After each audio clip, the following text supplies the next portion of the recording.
ఆహారము లేదని చింత ఏలను, వస్త్రములు లేవని దిగులు ఏలను.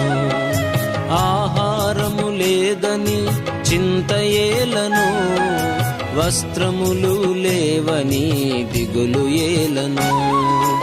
ఆకాశ పక్షులను చూడుడి చూడుడి, విత్తవు కోయవు పంటను కూర్చుకోనవు. ఆకాశ పక్షులను చూడుడి చూడుడి, విత్తవు కోయవు పంటను కూర్చుకోనవు.